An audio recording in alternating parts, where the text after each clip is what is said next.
નમસ્તે વિદ્યાર્થી મિત્રો, આજે આપણે શીખવાના છે કે LCD 16x2 જે છે એને I2C ની મદદથી કેવી રીતે આપણે 8051 માટે પ્રોગ્રામ કરી શકીએ. તો સૌથી પહેલાં હું શું કરીશ, માઇક્રોકેલ વિઝન ઓપન કરીશ. માઇક્રોકેલ વિઝનની અંદર આપણે પ્રોજેક્ટ્સમાં જઈ અને ન્યૂ પ્રોજેક્ટ ઉપર ક્લિક કરશું. ડેસ્કટોપમાં જઈને એક નવો ફોલ્ડર આપણે બનાવી દઈએ, LCD 16x2 બરાબર. અને એની અંદર આપણે કામ કરીશું અને નામ આપીશું LCD 16:2 એક્સપેરિમેન્ટ. તો અમે પ્રોજેક્ટનું નામ આપી દીધું છે. ઓકે, હવે આપણને શું પૂછશે કે આપણું માઇક્રો કંટ્રોલર કયું છે. તો આપણે માઇક્રો કંટ્રોલર કયું યુઝ કરીએ છીએ, AT89S52. તો AT89S52 સિલેક્ટ કરી અને ઓકે આપવાનું છે. અને આપણે એના જે પ્રોજેક્ટ ફોલ્ડર અને એની અંદર આપણે ફાઇલ અત્યારે એડ નથી કરવી, જે C51ના છે એના સ્ટાર્ટઅપ ફાઇલ, એટલે આપણે એને નો ક્લિક કરી દેવાનું છે. ત્યારબાદ હવે હું પ્રોગ્રામ લખીશ, તો એના માટે હું ન્યૂ ફાઇલ ઓપન કરીશ અને જે પ્રોગ્રામ મેં ઓલરેડી લખી દીધો છે એને હું અહીંયા પેસ્ટ કરી દઈશ. હવે અહીંયા એક વસ્તુ ખાસ ધ્યાન રાખવાની છે. જો તમે આરડીનું કંટ્રોલર સાથે કામ કરતા હોય તો તમને ખ્યાલ હશે કે આપણે I2C એડ્રેસ યુઝ કરતા હોઈએ છીએ, અને જનરલી LCD માટે I2C જે એડ્રેસ હોય છે એ આપણા 0x27 અથવા 0x3F હોય છે. પણ જ્યારે આપણે 8051 સાથે કામ કરીએ ત્યારે આપણે એ એડ્રેસ ચેન્જ કરવાનું નથી. જેમ કે તમે અહીંયા આ જોઈ શકો છો કે અનસાઇન કેરેક્ટર સ્લેવ, તો એનું એડ્રેસ છે 0x4E. તો 8051 સાથે કામ કરતી વખતે આપણે કોઈ પણ ટાઈપના એડ્રેસમાં ચેન્જ કરવાનું નથી LCD I2Cના મોડ્યુલમાં, બરાબર ને. તમને ખ્યાલ હશે આ ટાઈપનું I2Cનું મોડ્યુલ હોય છે જે LCD સાથે લગાડવામાં આવે છે, અને એ I2C મોડલ લગાડ્યા પછી તમે એને આ જે આર્યભટ્ટનું બોર્ડ છે એની સાથે કનેક્ટ કરી શકો છો. તો આ 8051ની અંદર આપણે એડ્રેસની તમારે કોઈ મગજમારીમાં પડવાનું નથી. જે સિમ્પલ તમને આ કોડ દેખાય છે, આ કોડ તમારે ટાઈપ કરવાનો છે. અને આ કોડ હું ડિસ્ક્રિપ્શનની અંદર પણ મૂકી દઉં છું, જે કોમેન્ટ્સ આવે એની અંદર, કારણ કે ડિસ્ક્રિપ્શનમાં કોડ ટાઈપ થતા નથી. તો હું ડિસ્ક્રિપ્શનની અંદર મેસેજીસની અંદર કોમેન્ટ્સમાં આ કોડ મૂકી દઉં છું. તમારે એટલે કોઈ પણ એડ્રેસ બદલવાના નથી. આ કોડ જેવો છે એક્ઝેક્ટ એવી રીતે જ લખી દેવાનો છે. અને તમારે અહીંયા પહેલી જે, કારણ કે 16x2 એટલે કે 16 કેરેક્ટર એવી 2 રો આવે છે. તો જે વસ્તુ પ્રિન્ટ કરવી હોય એ વસ્તુ તમારે અહીંયા લખી દેવાની છે. અને આ લખી દીધા બાદ આપણે કોડ સેવ કરી દીધો છે. તો આ કોડ મેં કઈ લેંગ્વેજમાં લખ્યો છે, C, પણ હજી મેં એને ટાઈપ આપી નથી. એટલે હું હવે સેવ ઉપર ક્લિક કરીશ. અહીંયા નામ આપી દઈશ LCD 16:2 અને .C. તો મેં આને નામ આપી દીધું છે. આ કઈ C ફાઇલ, જે ફાઇલ હું લખું છું એ પ્રોજેક્ટને આપણે શું નામ આપ્યું છે, LCD 162 એક્સપેરિમેન્ટ, અને ફાઇલને હું નામ આપું છું LCD 162.C, કારણ કે મેં Cમાં કોડ લખ્યો છે. અને હું સેવ કરીશ એટલે આ કલર ચેન્જ થઈ જશે. હવે સેવ કર્યા બાદ આ ફાઇલ મારે આપણા ટાર્ગેટની અંદર સોર્સ ગ્રુપની અંદર એડ કરવી પડે. એટલે હું ટાર્ગેટ ઉપર પ્લસ પર ક્લિક કરીશ, સોર્સ ગ્રુપમાં જઈશ અને ત્યાં એડ એક્ઝિસ્ટિંગ ફાઇલ કરીશ. આ એડ એક્ઝિસ્ટિંગ ફાઇલ કર્યા બાદ હું આ C ટાઈપની ફાઇલ ક્યાં છે, આ છે LCD 162, અને આ C ટાઈપની ફાઇલ છે. તો આને હું કોપી કરી અને એડ કરી દઈશ. એકવાર તમે એડ ક્લિક કરશો એટલે તમે જોશો કે સોર્સ ગ્રુપની અંદર એ ફાઇલ આવી ગઈ હશે. તો આ સોર્સ ગ્રુપમાં આપણી ફાઇલ હવે આવી ગઈ છે. તો આપણે શું કર્યું છે, આપણા પ્રોજેક્ટની અંદર ટાર્ગેટ ફોલ્ડર બનાવ્યું છે જેની અંદર સોર્સ ગ્રુપમાં આપણી આ LCD ફાઇલ છે. હવે મારે એને કમ્પાઇલ કરી અને ચેક કરવી પડે કે એરર છે કે નહીં. એટલે હું બિલ્ડ ટાર્ગેટ ઉપર જઈશ, એલસીડી ઉપર રાઈટ ક્લિક કરી અને બિલ્ડ ટાર્ગેટ ઉપર જઈશ તો તમે જોઈ શકો છો કે એરર 0, વોર્નિંગ 0, એનો મતલબ જે કોડ લખાયો છે એ પરફેક્ટલી ઓલ રાઈટ છે. અને હવે આપણે શું કરીશું, તો આપણે હેક્સ ફાઇલ પણ ક્રિએટ કરવાની હોય. તો હેક્સ ફાઇલ ક્રિએટ કરવા માટે હંમેશા ટાર્ગેટમાં જઈ ટાર્ગેટ ઉપર રાઈટ ક્લિક કરી ઓપ્શન ફોર ટાર્ગેટ 1 ઉપર ક્લિક કરી અહીંયાથી ફ્રીક્વન્સી ચેન્જ કરવાની 11.0592. સોરી, આઉટપુટમાં જઈ ક્રિએટ હેક્સ ફાઇલ ઉપર ટિક કરવાની અને ઓકે આપી દેવાનું. હવે આપણે ફરીથી બિલ્ડ ટાર્ગેટ કરશું. તમે અહીંયાથી પણ બિલ્ડ ટાર્ગેટ કરી શકો છો F7 દબાવીને, અથવા તમારી ફાઇલ ઉપર જઈ એલસીડી ઉપર જઈ રાઈટ ક્લિક કરી અને બિલ્ડ ટાર્ગેટ કરી શકો છો. તો હવે આપણી હેક્સ ફાઇલ જનરેટ થઈ હશે. અને હેક્સ ફાઇલ ક્યાં હશે, તો ઓબ્જેક્ટ્સની અંદર હશે. આપણે એકવાર જોઈ લઈએ. તો અહીંયા હેક્સ ફાઇલ આવી ગઈ છે, અત્યારે જ જનરેટ થઈ છે, lcd162.hex. હવે મારે આ ચેક કરવું હોય તો શું કરશું આપણે? અચ્છા, આની અંદર કનેક્શનવાળું પણ ખાસ ધ્યાન રાખવાનું છે. મેં અહીંયા લખ્યું જ છે કે આપણી જે I2C છે એના 4 ટર્મિનલ હોય છે, પોઝિટિવ, નેગેટિવ, SCL અને SDA. તો પોઝિટિવ આપણે બોર્ડના પોઝિટિવ સાથે કનેક્ટ કરશું, નેગેટિવ આપણે બોર્ડના નેગેટિવ સાથે કનેક્ટ કરશું. પણ SCL જે આપ્યું છે એ મેં અત્યારે અહીંયા દેખાડ્યું છે કે પોર્ટ નંબર 0ની 6 નંબરની પિન ઉપર છે, અને SDA જે છે એ આપણે પોર્ટ નંબર 0ની 7 નંબરની પિન ઉપર કનેક્ટ કરેલા છે. તો આપણે પોર્ટ નંબર 0માં 6 અને 7 ઉપર જોઈ લઈએ. તો હું પેરિફરલ્સમાં જઈશ. પહેલાં તો આપણે ડીબગમાં સ્ટાર્ટ સ્ટોપ સેશન કરશું, ઓકે દબાવશું. ફરીથી ડીબગમાં જઈ અને પેરિફરલ્સમાં જઈ અને પોર્ટ સિલેક્ટ કરી દઈશ 0 અને ડીબગમાં જઈ અને રન કરાવીશ. તો તમે જુઓ કે જે આપણા 6 અને 7 નંબરની પિન છે પોર્ટની, એને ડાયરેક્ટ એને ડિસેબલ કરી અને આપણો જે ડેટા ટ્રાન્સમિટ કરવાનો હોય એ કામ કરી દીધું છે.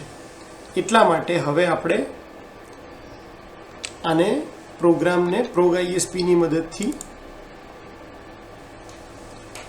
લોડ ફ્લેશ ફાઇલ કરી અને ડેસ્કટોપમાં જઈ અને આપણો જે એલસીડીનો એક્સપેરિમેન્ટ છે એના ઓબ્જેક્ટમાંથી આ હેક્સ ફાઇલ કોપી કરી અને જેવું આપણે એને રન કરાવશું.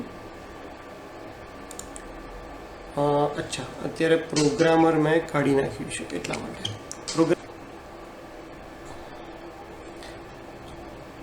પ્રોગ્રામ ISP ઓપન કરી અને આપણે ચેક કરી લઈશું કે અહીંયા ગ્રીન કલર છે. લોડ ફ્લેશમાં જઈ અને આપણી હેક્સ ફાઇલ સિલેક્ટ કરશું, ઓપન કરી અને રન કરીશું. તો પ્રોગ્રામ જેવો ટ્રાન્સફર થઈ જશે તો આપણે ચેક કરી શકશું કે આપણી જે એલસીડી ફાઇલ છે તમને દેખાડી દઉં.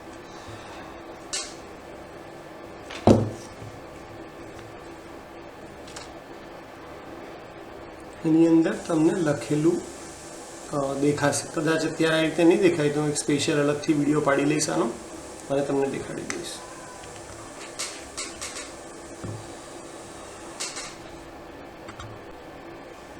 Okay, thank you so much. નમસ્તે વિદ્યાર્થી મિત્રો. હવે આપણે જોઈએ કે કઈ રીતે આપણે જે હેક્સ કોડ બનાવ્યો છે LCD 16x LCD માટે, એ હેક્સ ફાઇલને આપણે કઈ રીતે લોડ કરશું અને આર્યભટ્ટ 8051માં એને કઈ રીતે લોડ કરશું. તો એના માટે સૌથી પહેલાં આપણે ProgISP ખોલવું પડશે. હું અહીંથી ProgISP સોફ્ટવેર ખોલી લઉં છું. ProgISP ઓપન કરીએ ત્યારે આપણે ધ્યાન એ રાખવાનું છે કે આપણું જે આર્યભટ્ટ 8051નું બોર્ડ છે એ USB કેબલ સાથે કનેક્ટેડ હોય. આપણું ડ્રાઈવર ઇન્સ્ટોલ હશે કમ્પ્લીટ. તો અહીંયા આપણને PRG ISP જે છે એ ગ્રીન કલરમાં લખાયેલું હશે, PRG રેડ કલરમાં હશે, કાઢી નાખશો તો એ ગ્રે કલરમાં હશે. અહીંયા આપણો ચિપ નંબર લખાઈને આવવો જોઈએ 8089S52. ત્યારબાદ પ્રોગ્રામ જે છે એને લોડ કરવાની બે રીત છે. એક તો તમે અહીંયા લોડ ફ્લેશમાં ક્લિક કરી અને તમારી હેક્સ ફાઇલ સિલેક્ટ કરી શકો છો અને ત્યારબાદ તમે અહીંયા ઓટો ઉપર ક્લિક કરશો એટલે અહીંયા નીચે આ ગ્રીન કલરનું તમને દેખાશે. આ રીતે પ્રોગ્રામ લોડ થાય છે 8051. બીજી રીત છે કે તમે કમાન્ડમાં જાઓ અને અહીંયા જે પહેલાં લોડ કરો આ હેક્સ ફાઇલ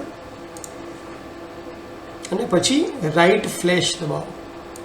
આ રાઇટ ફ્લેશ દબાવશો તો પણ સેમ પ્રોસેસ થશે કે તમારો જે પ્રોગ્રામ છે એ 8051ની ચિપની અંદર લખાઈ ગયો હશે અને પછી તમે હાર્ડવેર ચેક કરશો તો તમને એક્ઝેક્ટ આઉટપુટ આવશે.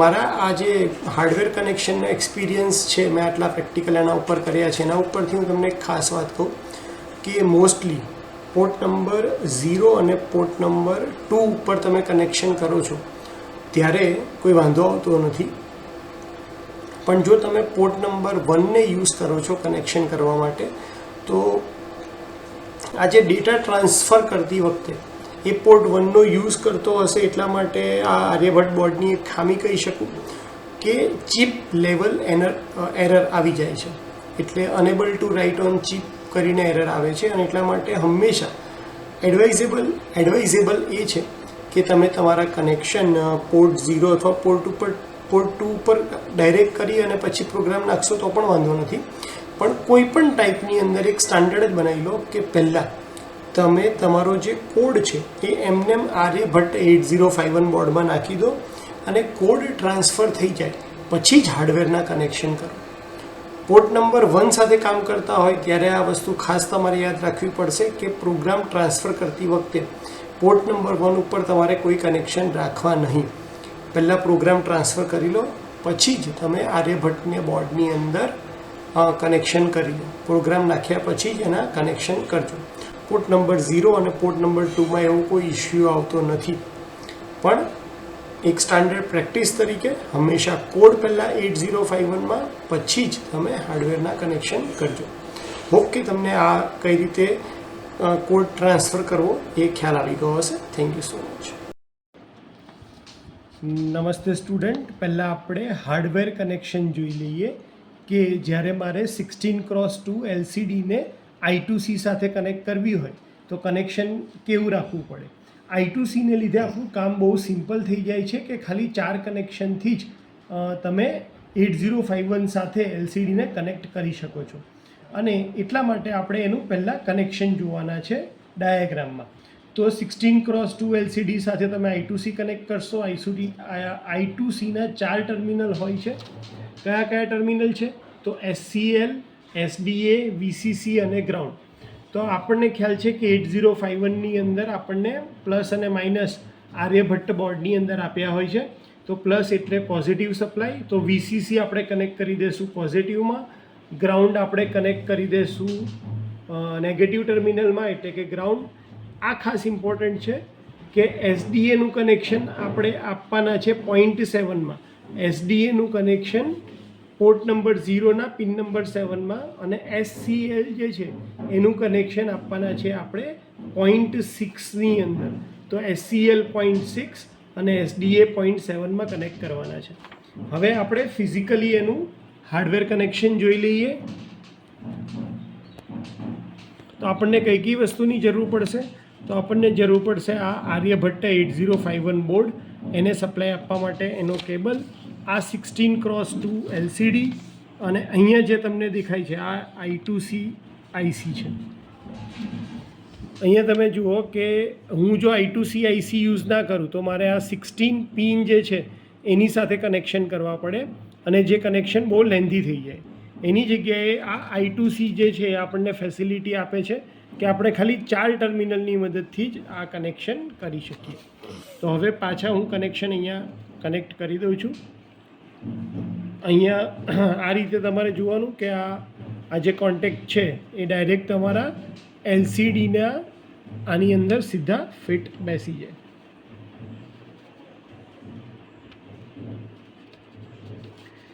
તો આ રીતે કનેક્શન થઈ જવાથી